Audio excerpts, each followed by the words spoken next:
Hi guys! Welcome back to my YouTube channel. So for today's vlog, I'm gonna share with you how ay iping-iping my hair, no? Kung giunsa na ko ni og sayop ba ni or sakto ba ni akong gibuhat. Akong i-share sa inyo ang akong mga sayop kay naka-learn ko sa akong mga mistake, guys. So sunod gani ko mag-color ko, naka-learn ako.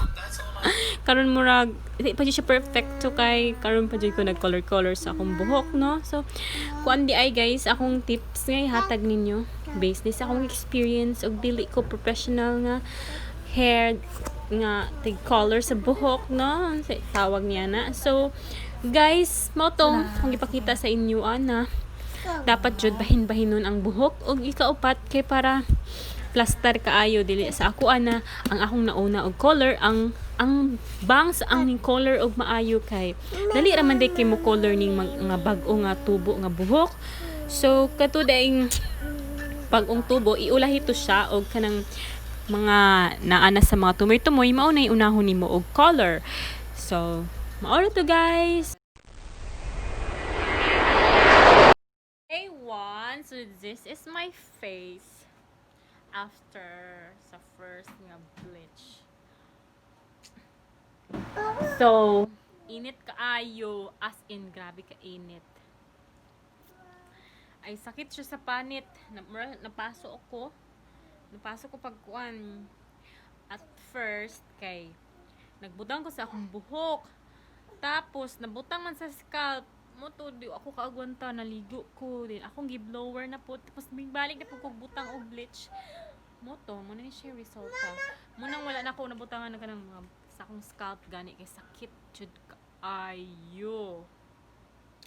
Tapos need pa ni siya second bleach kay mama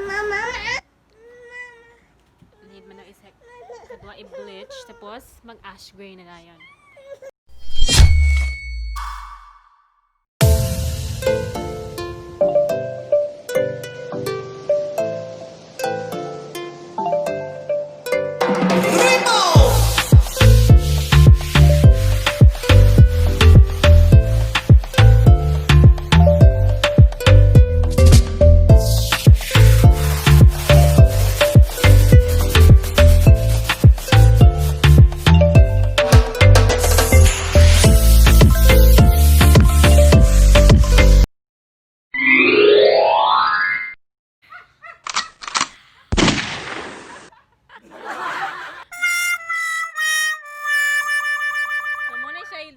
Kung patay ligo dahil kuan mura taglayon day 2 na, so dapat day 3 aya pa nako bleach og usab.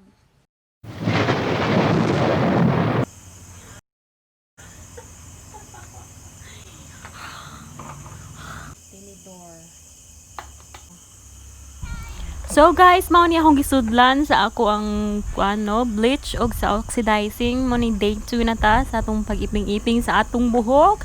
I hope no nga mas successful na ni naka-learn ako sa akong first bleach nga dapat sa ubo sa buhok akong unahon kay sa agtang. So mao ni guys, ato nang ihalo-halo og ayo nga hantod nga mawala ng balas-balas pero kay sa day 3 na nako na pag color sa akong buhok, no? Wala gyapon ko nagdala og pugong. Humoto nga nagibahin-bahin lang gyapon nako. At least gibahin-bahin na nako og giuna na nako sa ubos. So, ora nagkalisod-lisod jud ko guys. Kung kamo na amoy ka nang mutabang nga willing mutabang sa inyo patabang mo pero ayaw lang ingnalang daan nga ayaw jud ang scalp kay sakit kaayo as in mura jud ko mubuwak akong ulo nga naigo akong scalp. So maora to. Been 30 minutes. I guess it's time to wash my hair na. Okay. Sakit kayo. Kapoy na ko, na-bored na ko. Wash my hair na. Okay. Kapoy na ko gulat. No? Not like it ay. Oh, look at the color. Okay. Pindot no? Yung puti. Sana lang kang ikatuloon ni Bleach, no? Puti na nguro kayo, no? Ana, wala ka buhok. Hi guys! So, naala ta diri sa part na mag-blower na ta sa tong buhok, no? Nag-blower na ako sa tong buhok after na ako waswas kay mag-color na dayon ta. Last and final step na ni siya. Dapat na ito guys, kanang 2 to 3 days day dapat to ayan ako gikoloran para color jud kaayo. Diri nasad ko na sayop. So guys, this is the final step. Ipag-mix na to ni ang metallic gray o kaning oxidizing para mahuman na dayon ta ani atong mga kalaki dire. So ato na i-mix. Hi. So today mag-mix na ta. Guys, duha ka buok metallic gray nga color akong gigamit ani. So 1:1 ni siya. Unsa kadaghan na ang color, mo pay kadaghan na ang oxidizing. So ato siyang i-mix og maayo. Gamito na to ning mga kaning sudlay para pangabre ani.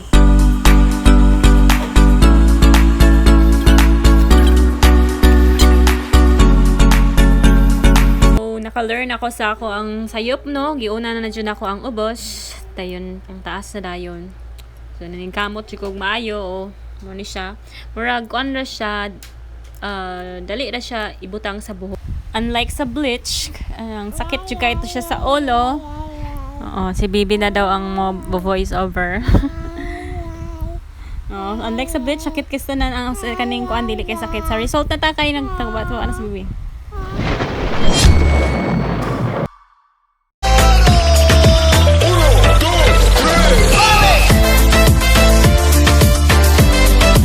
This is the final look.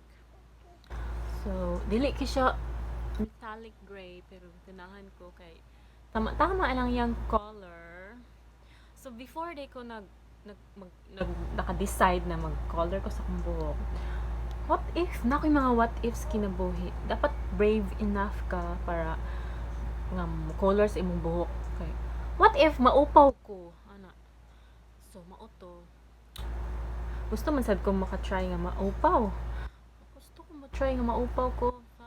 Bisag kas-alang sa akong kinabuhi. So mauto nga. Nagpa-color ko. Tapos puto. Kung maot man gani, magpaupaw ko. So okay raman.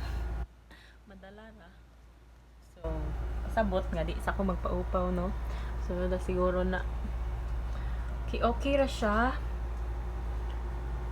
So, akong gibuhat, no, para dili siya matuskig.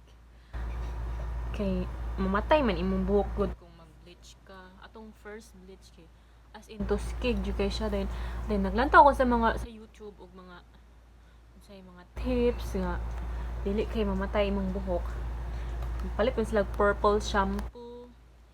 Tapos wala man ko'y purple shampoo. Tapos ako lang gibutang ani baby oil. Para na siya oil. Siya. Pero dili sa nako siya bas on for 48 hours. So na ako siya gibasa kay para magstay sa ang color. Sana all magstay ang color sa buhok. Ano siya? Satisfied ako, di ako magpaupaw. Okay na ni. Nara akong bangs. So before na ko ni siya maot na jud ko buhok. Kalkag na jud ni kay 2 years naman ni, almost 3 years na jud siya actually. Nga walay riban, wala tanan. Kay pagbuntis ni baby wala na ni gilabtan until karon ana si baby. Kapit na siya mag 2 years po sa December. Di ba? Imagine na, 9 months pa inang buntis. Tapos, si baby happy na mag 2 years. So, dugan na dyan kayo naman na virgin ang hair. Ano na siya? Ganahan ko! So, katong gusto mag-color dira, dapat brave mo ha. Dapat mudawat mo sa manggani result. Kaya lahi man ta. Ako man ani. So, mura to siya guys. I hope nga ganahan na mo. Ako ganahan na mo di ako. Okay lang kaysa maupaw ko. So mara to guys. Don't forget to subscribe to my YouTube channel. See you on my next vlog.